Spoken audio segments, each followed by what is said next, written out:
Uang rokok. Pak, ini ada uang rokok sedikit ya. Kira-kira itulah kalimat yang sering kudengar ketika seseorang meminta pertolongan kepada orang lain, dan atas pertolongannya tersebut maka diberikanlah uang jasa. Sudah umum rupanya di negeri ini istilah-istilah perumpamaan untuk memberikan sesuatu yang kira-kira agak abu-abu sifatnya. Kusebut abu-abu sifatnya karena istilah uang rokok atau uang bensin atau segala istilah itu merupakan bentuk imbalan yang tidak bisa ditakar dalam bentuk nilai atau nominal. Sifatnya adalah antara wajib dan tidak wajib. Jadi bahasa kasarnya mau ngasih ya monggo, dan kalau tidak ngasih ya kebangetan. Kira-kira begitulah. Ketika istilah uang rokok ini menjadi sebuah budaya di masyarakat, maka apakah budaya ini adalah budaya yang baik atau tidak? Karena ada beberapa konotasi uang rokok menjadi negatif ketika peruntukannya adalah negatif. Sebuah kenegatifan yang seharusnya tidak menjadi pembenaran atas penggunaan istilah uang rokok.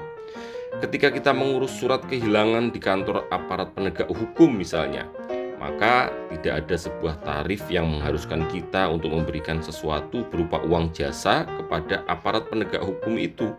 Bahkan terkadang ada tertempel peraturan tertulis yang ditempel di dinding-dinding ruangan bertuliskan pengurusan tidak dipungut biaya. Namun, apakah kenyataannya begitu?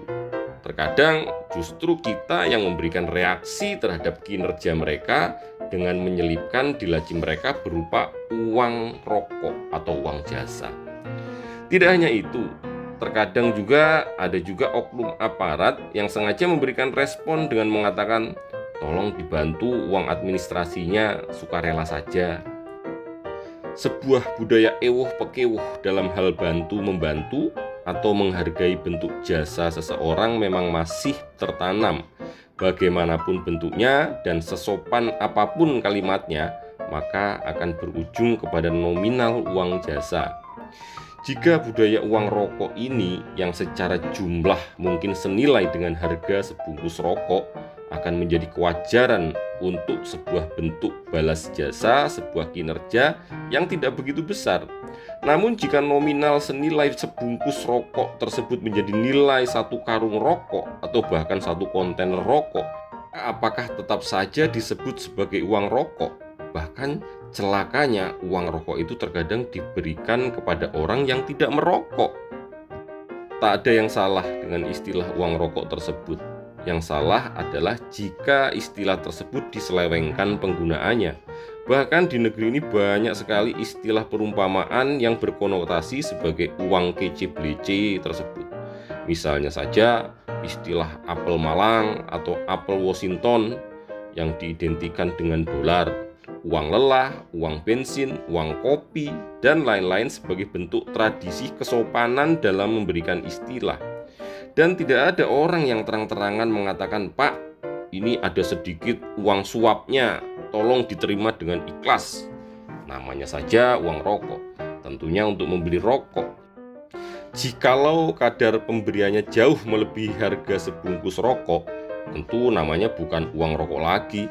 Bisa saja uang beli mobil atau uang beli rumah dan lain-lain. Terkadang sebuah kesederhanaan dalam memberikan istilah pun menjadi sebuah kemunafikan. Ketika seseorang meminta uang rokok dan diberikan uang senilai dengan sebungkus rokok, maka yang terjadi adalah sebuah kesalahpahaman. Karena istilahnya saja uang rokok, namun jumlah yang diminta ternyata jauh melebihi harga sebungkus rokok. Namun kesalahpahaman tersebut jarang terjadi karena memang para pelaku di dunia uang rokok sudah saling memahami. Jika budaya ini merajalela, dan memang sepertinya sudah merajalela, maka tentu ini tidak bisa diartikan bahwa budaya ini adalah budaya kerendahan hati atau kesederhanaan. Namun seharusnya makna tersebut dikembalikan ke mana asalnya, yang sebenarnya sebagai imbalan atas bantuan kecil yang sekiranya tidak diberikan imbalan pun tidak apa-apa dan tidak akan merepotkan pihak yang telah membantu. Intinya adalah sebuah keikhlasan dalam membantu tanpa mengharap apapun dan cukup dibalas dengan rasa terima kasih yang ikhlas. Membantu seseorang atas hal-hal kecil secara ikhlas tanpa imbalan apapun merupakan resep sehat bagi psikologi kita. Sebuah ketentraman jiwa karena dapat membantu orang lain dengan perasaan ikhlas. Justru jika membantu orang lain tapi berharap sesuatu atau tidak ikhlas jika tidak diberikan imbalan, maka itu penyakit hati yang kronis dan akan mengotori jiwa kita. Jadi, istilah uang rokok diberikan kepada kita atas sesuatu yang telah kita berikan berupa bantuan sederhana secara ikhlas, maka tergantung dari niat pribadi kita untuk menerima atau menolak pemberian tersebut.